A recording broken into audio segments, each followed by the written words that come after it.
तो बोलते हैं इसको हेटेरोजेनियस वेल्डिंग। ठीक है, मैंने फिर बोला आपको कि क्या यहाँ पे जो फिलर मटेरियल यूज करते हैं वो डिफरेंट होता है किससे, हमारा जो बेस मेटल होता है। और सोल्डरिंग, ब्रेजिंग और ब्रेज वेल्डिंग, सोल्डरिंग का यूज आपको बहुत पता होगा, आप बचपन से सोल्डरिंग वर्ड सुनते हुए आ रहे हो। ठीक है, हमारे क्या करते हैं इलेक्ट्रिकल इंडस्ट्री में इसका यूज काफी रहता है, सोल्डरिंग का यूज। ठीक है, तो इसको हम यहाँ पे पढ़ेंगे। मटेरियल साइंस में भी थोड़ा हमने डिस्कस किया था सोल्डर मटेरियल के बारे में, मटेरियल साइंस में हमने डिस्कस किया था कि सोल्डर मटेरियल्स क्या क्या होते हैं, आपको वो भी ध्यान रखने हैं कि सोल्डर मटेरियल्स क्या क्या होते हैं हमारे। ठीक है, तो ये हमारा क्या है, क्लासिफिकेशन हो गया काफ़ी अच्छे से। इस क्लासिफिकेशन में जितने टर्म्स यहाँ पे लिखी हुई हैं उन सारी टर्म्स को हम बहुत अच्छे से डील करेंगे, बहुत अच्छे से डिस्कस करेंगे। ठीक है, अब जो यहाँ पे चीज़ें लिखी हुई हैं, टाइप्स ऑफ जॉइंट।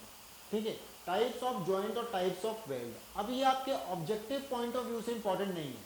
ठीक है, ऑब्जेक्टिव पॉइंट ऑफ व्यू से इंपॉर्टेंट नहीं है, ऑब्जेक्टिव में नहीं आता कभी भी कि ये बताओ ये कौन सा जॉइंट है, या कभी मैच ऑफ द फॉलोइंग में दे दे वो अलग बात है। ठीक है, लेकिन ये आपका क्या है, सब्जेक्टिव पॉइंट ऑफ व्यू से, मतलब जो आपका जो पेपर 2 होता है, मेंस का जो पेपर होता है, उसके पॉइंट ऑफ व्यू से क्या आता है, काफी इंपॉर्टेंट आ सकता है। वो एक ही क्वेश्चन में क्या कर देगा, बोलेगा define welding and welding processes, type of joint और टाइप ऑफ वेल्ड। वो इतना इसको मतलब कि अगर वो इस एक चीज को तो देगा नहीं कि बस लैब जॉइंट की कोई डेफिनेशन तो है नहीं, एक के ऊपर एक रखा हुआ है ज्वाइन कर दिया।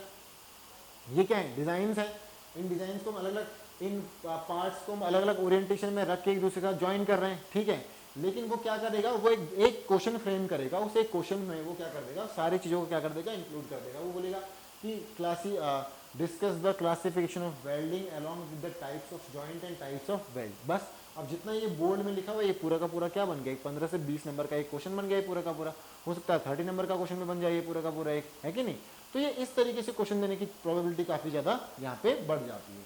तो और ऊपर से क्या कर सकता है, आपको इंटरव्यू में कभी पूछ लिया, बताओ भाई कितने टाइप ऑफ जॉइंट जानते हो आप, अब आप सोचते रहोगे, सोच के भी बोल सकते हो, लेकिन फिर सोचते रहोगे, फिर जितना देर आप सोचने में लगाओगे उतना देर में आपको बाहर भगा देगा वो, है कि नहीं।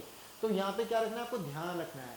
अब आपको तुरंत किसी ने पूछा, फटाफट से नाम बताने, नाम बता के फटाफट से उनका डिजाइन बना देना है और बस बात खत्म। ठीक है, लैब जॉइंट है। लैब जॉइंट में क्या करते हैं, एक के ऊपर एक प्लेट ये रही, इस प्लेट के ऊपर दूसरी प्लेट रख दिया और कुछ इस तरीके से यहाँ पे क्या कर दिया, वेल्ड बना दिया। ठीक है, इस तरीके से यहाँ पे क्या बना दिया, आप सिंगल फिलेट भी बना सकते हो, डबल फिलेट भी बना सकते हो। ठीक है, इस तरीके से आपने क्या कर दिया, इनको ज्वाइन कर दिया, इसको हम बोलते हैं लैब जॉइंट। बट जॉइंट होता है जब एक दूसरे को हम सामने से जोड़ते हैं एक दूसरे के, जिसको हम पढ़ेंगे अभी, जिसको हम देख भी रहे थे। ठीक है, ये क्या हो गया हमारा बट जॉइंट।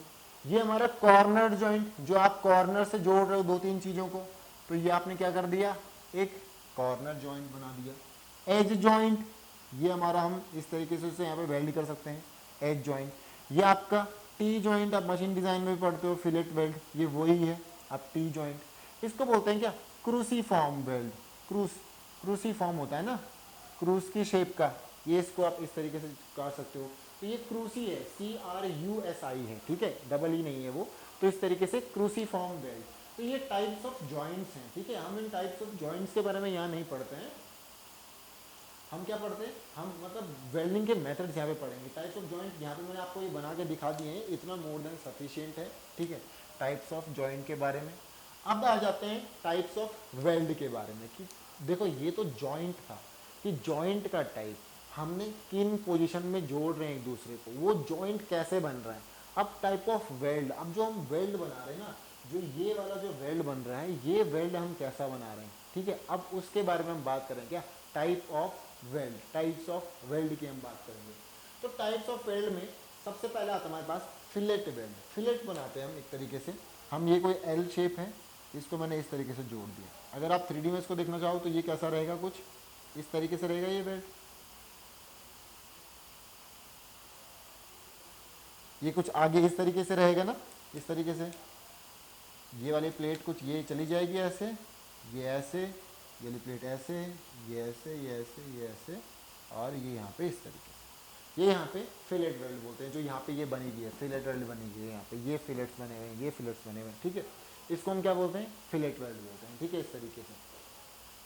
अगला आ जाता है हमारा स्पॉट वेल्ड। फिलेट वेल्ड एक लेंथ के अलोंग बनता है। ठीक है, स्पॉट वेल्ड जो है वो एक पॉइंट मान लो, एक एरिया में, ठीक है, एक एरिया में बनता है। पॉइंट तो पॉइंट के तो डायमेंशन लेस होता है, लेकिन यहाँ पे ये थोड़ा सा एक एरिया में बनता है। मतलब किसी एक स्पॉट पे आपने वेल्डिंग करी है, जैसे आप इन दो प्लेट्स को जोड़ रहे थे और आपने इन दो प्लेट्स को जोड़ते हुए केवल और केवल यहाँ पे एक स्पॉट पे वेल्डिंग कर दी और यहाँ पे एक स्पॉट पे वेल्डिंग कर दी, तो ये क्या हो जाता है आपका स्पॉट वेल्ड। ठीक है, अब इसी के बेसिस पे हमने यहाँ पे क्या लिखी है, स्पॉट वेल्डिंग। स्पॉट वेल्डिंग, तो ये स्पॉट वेल्डिंग में हम स्पॉट वेल्ड ही बना रहे होते हैं, समझ में आई बात। अगला जो आ जाता है हमारा सीम वेल्ड। सीम वेल्ड क्या होता है, हम यहाँ पढ़ेंगे सीम वेल्डिंग में, ये कॉन्टिन्यूस वेल्डिंग होती है। जैसे अगर मुझे ये लेंथ पे, अगर मुझे यहाँ से लेके यहाँ तक ज्वाइन बनाना है, तो मैंने इसको क्या कर दिया, कॉन्टिन्यूस वेल्ड बना दिया इस तरीके से। यहाँ से लेके यहाँ तक पूरा का पूरा क्या, एक वेल्ड बना दिया। अब ये वेल्ड बनाने का जो तरीका होता है वो हम सीम वेल्डिंग में पढ़ेंगे बहुत अच्छे से, तो इसको हम क्या बोलते हैं, सीम वेल्ड। अब एक आता है प्लग वेल्ड। आपने प्लग देखा ना, प्लग, प्लग की शेप में। माना मुझे ये वाली प्लेट को, ये दो प्लेट है, एक प्लेट के ऊपर एक प्लेट है, तो मैंने क्या करा, एक प्लेट के ऊपर क्या कर दिया, यहाँ पे होल कर दिया, छोटा सा होल कर दिया। अब इस छोटे से होल में मैंने क्या कर दिया, इस तरीके से पूरा का पूरा यहाँ पे जो हमारा फिलर मटेरियल था, फिलर को यहाँ पे मेल्ट करा के इसके ऊपर डाल दिया। तो उसने क्या कर दिया, वहाँ पे उतने एरिया में वो इस पे भी चिपक गया और वो नीचे पे भी चिपक गया। तो उसने क्या बना दिया, एक उतने एरिया में उसने एक वेल्ड क्रिएट वहाँ पे कर दिया। तो ये मैंने क्लासिफाई कर दिया टाइप्स ऑफ जॉइंट को अच्छे से और टाइप्स ऑफ वेल्ड को बहुत अच्छे से। हम इन चीज़ों के बारे में डिस्कस करेंगे आगे। और यहाँ पे हमने क्लासिफिकेशन कर दिया क्या, टाइप्स ऑफ वेल्डिंग के बारे में। तो ये जो है इसको आपको ध्यान रखना है। हम एक एक वेल्डिंग के प्रोसेस को, एक एक मेथड को हम बहुत डिटेल में पढ़ने वाले हैं। इनसे आपके पास काफ़ी सारे क्वेश्चन आएंगे और इनके ऊपर जाने से पहले हम क्या करेंगे, इस वेल्डिंग में जैसे हम आर्क वेल्डिंग को बहुत डिटेल में पढ़ेंगे। आर्क वेल्डिंग से केवल टाइप्स ऑफ वेल्डिंग से या इनसे क्वेश्चन नहीं आते, आर्क वेल्डिंग से न्यूमेरिकल भी आ सकता है। ठीक है, मेंस में तो प्री में तो नहीं आने वाला, लेकिन मेंस में आर्क वेल्डिंग से न्यूमेरिकल भी आ सकता है। या फिर आर्क वेल्डिंग के बारे में बहुत कुछ है जानने को, जो आपको यहाँ पे मैं बताने वाला हूँ, जो पेपर में जो चीज़ें पूछी जा सकती हैं। ठीक है, इसमें भी कि आर्क वोल्टेज कैरेक्टरिस्टिक्स क्या क्या होती हैं, किस तरीके से उसमें और क्या क्या टर्म्स आती हैं, तो वो हम सब यहाँ पे डिस्कस करेंगे। इन सब के हम यूजेस भी डिस्कस करेंगे, कौन सी कहाँ यूज़ होती है, किस में कौन से डिफेक्ट्स आ सकते हैं, किसकी क्या इंपॉर्टेंस होती है, किसकी क्या प्रॉपर्टीज़ होती हैं।